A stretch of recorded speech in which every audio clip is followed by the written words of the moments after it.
క్రీస్తు ఆజ్ఞల ప్రకారంగా మనం నడుచుకుంటాం. అందుకనే మొదటి శతాబ్దంలో నుండి శిష్యులు యేసుక్రీస్తు వారిని ప్రభువుగా అంగీకరించడానికి ఇబ్బంది పడినటువంటి పరిస్థితులు. ఎందుకంటే యూదులకు ఉన్నటువంటి పరిస్థితి ఎలా ఉంటుందంటే, ఒక దేవునికి తప్ప వారు ఎవరిని కూడా వర్షిప్ చేయరు. దేవునికి తప్ప ఇంకెవ్వరిని కూడా వారు ఆరాధించరు. అలాంటి పరిస్థితుల్లో మెస్సయ్య ఈ లోకానికి వచ్చిన తర్వాత, ప్రభువైనటువంటి యేసుక్రీస్తు వారు మరణించి తిరిగి లేచిన తర్వాత, వారికి అగపడిన తర్వాత ఆయన ఇచ్చుకుంటున్నటువంటి స్టేట్మెంట్ను ఒకసారి మనం ఆలోచన చేస్తేనండి తెలిసిన మాట అందరికీ.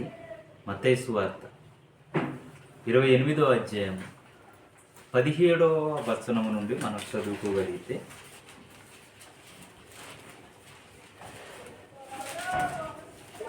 మత్తయి సువార్త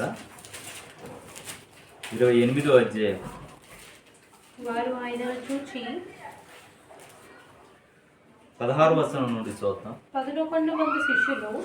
11 మంది శిష్యులు అంటే అప్పటికి ఒక ఆయన తప్పిపోయాడు, ఇస్కరియోతు యూదా తప్పిపోయాడు. 11 మంది శిష్యులు ఉన్నారట. యేసు తమకు నిర్ణయించిన గలిలయలోని కొండకు వెళ్ళిరి. వారు ఆయనను చూచి ఆయనకు మ్రొక్కిరి గాని కొందరు సందేహించిరి. ఏం చేశారటంటే, శిష్యులు కొంతమంది ఆయన మొక్కారు.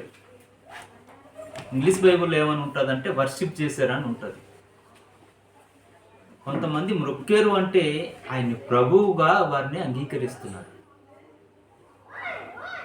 ఆయన ఆరాధనకు యోగ్యుడని యేసుక్రీస్తు వారిని అంగీకరిస్తున్నారు. ఆయన పూజారుడని శిష్యులు అంగీకరిస్తున్నారు. ఆయన సర్వ సృష్టికి ఆధారభూతుడని, సర్వ సృష్టిని కలుగజేసినటువంటి ఆయన అని, మనము ఆయన ద్వారా కలగజేయబడినటువంటి వారమని అన్ని విధాలుగా శిష్యులు అంగీకరిస్తున్నారు కొంతమంది. అయితే కొద్దిమంది సందేహిస్తున్నారట. అంటే కొంతమందికి డౌట్, ఇంకా యేసుక్రీస్తు వారిని వెంబడించే విషయంలో కూడా ఎలా ఉందట, కొంచెం డౌట్ ఉంది, సందేహం ఉంది వాళ్ళకి. అప్పుడు యేసుక్రీస్తు వారు ఏమని మాట్లాడుతున్నారు చూడండి. అయితే యేసు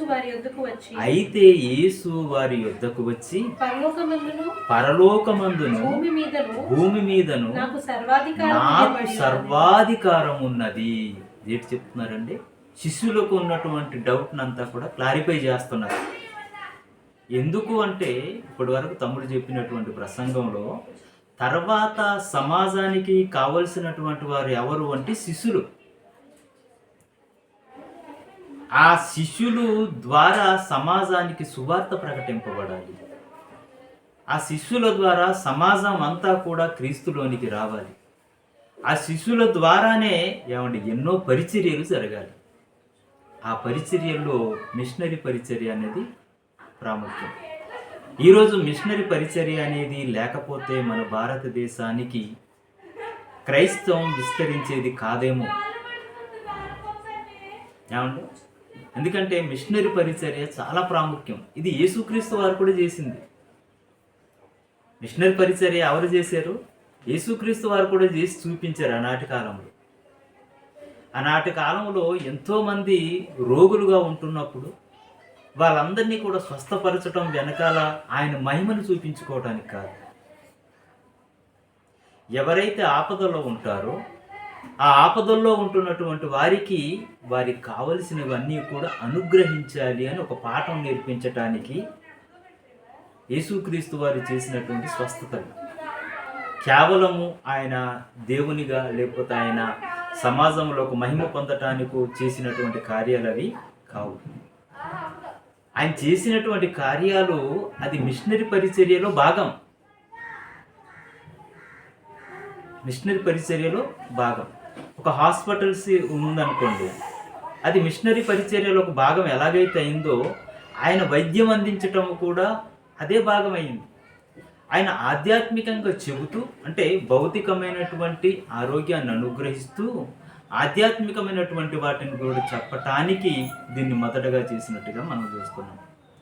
మిషనరీ పరిచర్యలో కూడా మొదటిగా వారి శరీరానికి కావలసినవి సమకూరుస్తూ ఆధ్యాత్మికంగా కూడా వారిని బలపరచడానికి వారు చేసినటువంటి త్యాగాలు అండి. ఆ మిషనరీ పరిచర్యలో నిజంగా గత కాలంలో మనం అరకు ప్రాంతం గురించి మాట్లాడుకున్నాం.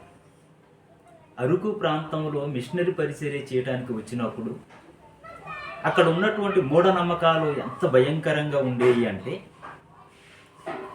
ఆ ఒక అరకు ఘాటి రోడ్డు వేస్తున్నప్పుడు ఆ ఒక రోడ్డు పనికి చాలామంది పల్లెటూరు నుండి వచ్చేవారు. అంటే రూట్ వేస్తున్నప్పుడు పల్లెటూరు నుండి వచ్చేవారు. వస్తున్నప్పుడు అక్కడ పని చేస్తున్నప్పుడు ఆ కొండలన్నీ కూడా తవ్వేయాలి.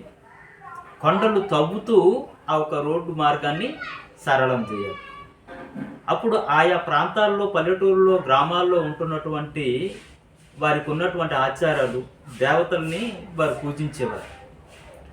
ఇప్పుడు ఏం జరిగిందంటే, రోడ్డు వేస్తున్నప్పుడు, ఆ రోడ్డు పనికి వెళ్తున్నప్పుడు చాలామంది ఆ చెట్లు అవి నరికేసినప్పుడు, ఆ కొండ ప్రాంతాల్లో అలా ఉంటున్నప్పుడు చాలామంది చనిపోయేవారు.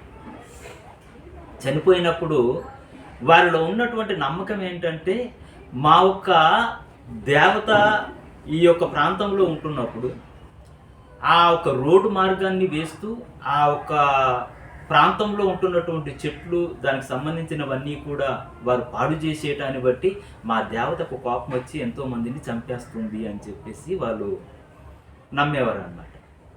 నమ్మి పనికొచ్చేవారు కాదు, పనికి రావటం మానేశారు. పనికి రావటం మానేస్తే ఆ తర్వాత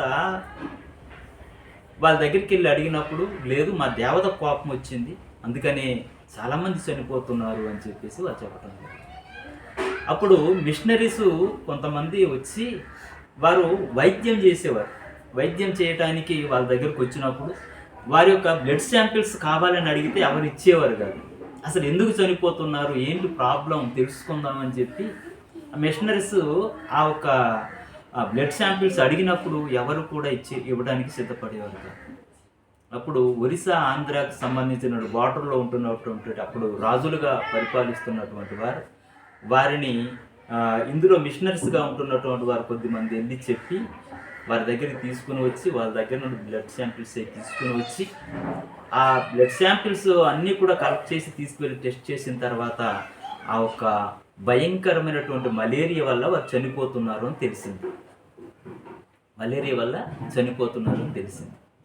అలా తెలిసిన తర్వాత వాళ్ళందరికీ కూడా వైద్యం అందించి ఆ ఒక టాబ్లెట్లు కానివ్వండి, ఇంజెక్షన్స్ కానివ్వండి, ఇవన్నీ కూడా ఇస్తూ చాలామందిని బ్రతికించడం జరిగింది. దానికి ప్రతిఫలంగా వారు ఏం చేసేవారంటే, ఎవరైతే మిషనరీస్ ఉండేరో ఒక ప్రాంతంలో ఉంటుండేవారు, డాక్టర్ గారు ఇలాగా మిగతా సేవ చేసేవాళ్ళు ఉంటున్నప్పుడు వాళ్ళకి కలిగినవన్నీ కూడా తీసుకుని వచ్చేవారండి. అంటే వాళ్ళకి ప్రథమ ఫలం అన్నాం కదా, ఇప్పుడు వారి పంట పండినటువంటి పంట అంతా కూడా ఎవరైతే ఇలా స్వస్థత పొందారో వాళ్ళు కృతజ్ఞతగా ఏం చేశారంటే, తెల్లవారు ఉదయాన్న వాళ్ళకి కలిగిందంతా కూడా పట్టుకుని వచ్చి ఎక్కడైతే బస చేస్తున్నారో ఈ మిషనరీస్, ఆ బస చేస్తున్నప్పుడు వీళ్ళు తెల్లవారు లేవక ముందే వాళ్ళందరూ కూడా వచ్చి అక్కడ అందరు నిలబడ్డారట. నిలబడి ఉన్నప్పుడు ఈ మిషనరీస్కి అందరికి కూడా భయం వేసింది. ఏమయ్యిందో, ఏం చేయడానికి వచ్చారో. వాళ్ళందరూ కూడా చేతులు ఆయుధాలు పట్టుకొని వస్తుంటారు. అంటే ఆ రోడ్డు మార్గంలో వెళ్ళాలి అంటే మరి ఆయుధాలు ఏదో ఉండాలి. ఆ చేతులందరిలో కూడా ఆయుధాలు ఉన్నప్పుడు వీళ్ళకి భయం వేసింది. ఏం చేస్తారో అని చెప్పి భయపడిపోయి వెనకాల డోర్ నుండి వీరు బయటికి వెళ్ళిపోతూ ఏ ఒరిస్సా ప్రాంతంలో ఉంటున్నటువంటి రాజులుగా ఉంటున్నటువంటి వారు ఉన్నారో వారిలో కొంతమంది దళారులకు పనిచేస్తున్నటువంటి వారు ఉంటారు. వాళ్ళ దగ్గరికి వెళ్ళి చెప్పినప్పుడు వాళ్ళు తిరిగి వచ్చిన తర్వాత వాళ్ళు వచ్చి వీళ్ళతో మాట్లాడారండి. మీరు ఎందుకు వచ్చారు, ఏం చేశారు, మీకు మంచిగా కదా చేశారు, మీ బ్లడ్ శాంపిల్స్ అయితే తీసుకున్నారు, మీకు ఆరోగ్యం వచ్చే విధంగా చేశారు, మిమ్మల్ని అందరినీ కూడా చనిపోకుండా కాపాడారు కదా, మీరెందుకు వాళ్ళని చంపడానికి వచ్చారు అని చెప్పేసి వీళ్ళని అడిగినప్పుడు, ఆ దళారీలు అడిగినప్పుడు, మేము వాళ్ళని చంపడానికి రాలేదండి, మాకు మేలు చేసినటువంటి వారికి కృతజ్ఞతగా మేము ఏదో ఒకటి ఇచ్చుకోవాలి అని చెప్పి మాకు పండినటువంటి పంటను ఇవ్వడానికి వచ్చాము అని చెప్పి వాళ్ళు చెప్పడం అనేది జరిగింది. అది చెప్పిన తర్వాత వాళ్ళు ప్రేమతో తీసుకుని వచ్చి అంతా కూడా ఇచ్చారండి. అప్పుడే అక్కడ పల్లెటూరులో క్రిస్టియానిటీ స్టార్ట్ అయింది. అప్పటి నుండి ఇదిగో మిమ్మల్ని బ్రతికించింది ఎవరు, మేము కాదు, మేము రక్షించింది మేము కాదు అని చెప్పి వాళ్ళకి సువార్త చెప్పడం అనేది జరిగింది. మీకు బ్రతికించింది మేము కాదు, అసలైనటువంటి రక్షకుడు ఉన్నాడు, ఆ రక్షకుడిని మీరు తెలుసుకోవాలి అని చెప్పి అక్కడ వారికి సువార్త చెప్పడం జరిగింది. ఆ సువార్త చెప్పిన తర్వాత అక్కడి నుండి వాళ్ళు దేవునిలోనికి రావటం జరిగింది. అంటే మిషనరీ పరిచర్య నానా విధాలుగా ఉంటాయి. అది ఏ కాలాన్ని బట్టి లేకపోతే ఏ పరిస్థితులను బట్టి ఏ విధంగా ఎలా సహాయం చేయాలో ఆ విధంగా సహాయం చేస్తూ ఆ పరిచర్య ద్వారా క్రిస్టియానిటీని డెవలప్ చేయటం అనేది జరుగుతుంది. అంటే యేసుక్రీస్తు వారిని ఎలా పరిచయం చేయాలో అప్పుడున్నటువంటి సిచ్యువేషన్ని బట్టి, అక్కడ ఉన్నటువంటి సందర్భాన్ని బట్టి వాళ్ళు యేసుక్రీస్తు వారిని ఆ విధంగా పరిచయం చేయటం అనేది జరిగింది. ఇప్పుడు అరకు ప్రాంతంలో ఎక్కువ క్రిస్టియన్స్ చాలా ఎక్కువ మంది ఉన్నారు. అంటే మేము పల్లెటూరులో చాలామందికి క్రీస్తు గురించి తెలియదేమో అనుకుంటూ ఉంటాం. చాలామంది పల్లెటూళ్ళకి వెళ్ళి సువార్త చేయాలండి అని చెప్తుంటారు. అక్కడ చూస్తే విపరీతమైనటువంటి సంఘాలు ఉన్నాయి, విపరీతమైనటువంటి క్రైస్తవులు ఉన్నారు, చాలామంది ఉన్నారు. కొన్ని ప్రాంతాలకి వెళ్ళినప్పుడు గ్రామం అంతా కూడా క్రైస్తవులు కానీ అంటే మిషనరీ పరిచర్య అంత బలంగా ఆనాటి కాలంలో జరిగింది. కాబట్టి ఏమండి నిజంగా ఈనాటి కాలంలో మనం అందరము కూడా క్రీస్తుని వెంబడించడానికి మంచి మార్గం మనకు దొరికింది అనేది మనం తెలుసుకోవాలి. అయితే ప్రేమైనటువంటి దేవుని పిల్లరా, బైబిల్ గ్రంథంలో రాయబడుతున్నటువంటి సందర్భాల్ని మనం చదువుతున్నప్పుడు ప్రభువైనటువంటి యేసుక్రీస్తు వారు మొదటి శతాబ్దంలో శిష్యుల్ని ఎలా పరిచయం చేసుకొని ఏమండి వారికి ఆయన ఒక ఔన్నత్యం తెలియజేయటానికి ఎన్నో విధాలుగా ప్రభువైనటువంటి యేసుక్రీస్తు వారు ఆ ఒక పరిచర్యలో భాగంగా వారిని పరిచయం చేసుకున్నట్టుగా మనం చూస్తున్నాం. అలా చేసుకుంటున్నప్పుడు నాకు సర్వాధికారం ఇవ్వబడి ఉంది అన్నప్పుడు ఆ సర్వాధికారం కలిగినటువంటి ఆయన్ని సమాజంలోనికి తీసుకొని వెళ్ళటానికి శిష్యుల పాత్రను పోషించారు. శిష్యులు వారి యొక్క పాత్రను పోషిస్తూ నిజంగా అప్పటి నుండి వారు ఎంత త్యాగం చేశారంటే ప్రాణాలు ఇవ్వటానికి కూడా సిద్ధపడిపోయారు. మొదట్లో ఎలా ఉండేది పరిస్థితి అంటే తప్పించుకునే పరిస్థితిలో ఉండేవాళ్ళు. యేసుక్రీస్తు వారి గురించి వారిని పట్టుకున్నప్పుడు, యేసుక్రీస్తు వారిని గురించి వారిని ప్రశ్నిస్తున్నప్పుడు, యేసుక్రీస్తు వారిని గూర్చి వీళ్ళు మాట్లాడుతున్నప్పుడు ఏమండి మొదట్లో వీళ్ళు తప్పించుకునే ప్రయత్నం చేసేవారు. అంటే ఆయన గురించి మనం ఎందుకు బలైపోవాలి అన్న పరిస్థితిలో ఉంటూ ఆ తర్వాత ఆయన ఒక సర్వాధికారం వాళ్ళకి అర్థమైన తర్వాత వాళ్ళు ఏం చేశారంటే వారు ప్రాణాలు పెట్టడానికి కూడా సిద్ధపడ్డారు. అందుకని ఎక్కడైతే సువార్త ప్రకటింపబడుతుందో అక్కడ ఆటంకం వచ్చినప్పుడు ఏమండి చాలా సందర్భాల్లో ఇక్కడ నుండి మీరు ఇంకా వెళ్ళిపోండి, చెప్పొద్దంటే మేము కన్న వాటిని విన్న వాటిని చెప్పకుండా మేము ఉండలేము అని చెప్పి వాళ్ళు ప్రకటన చేశారు. అంటే క్రీస్తు అర్థమైతే అలా బ్రతుకుతామని, క్రీస్తు అర్థమైతే ప్రాణం పెట్టడానికి, ప్రాణమే లెక్క చేయనప్పుడు ఇంకా ఆస్తుల సంగతి ఏముంది?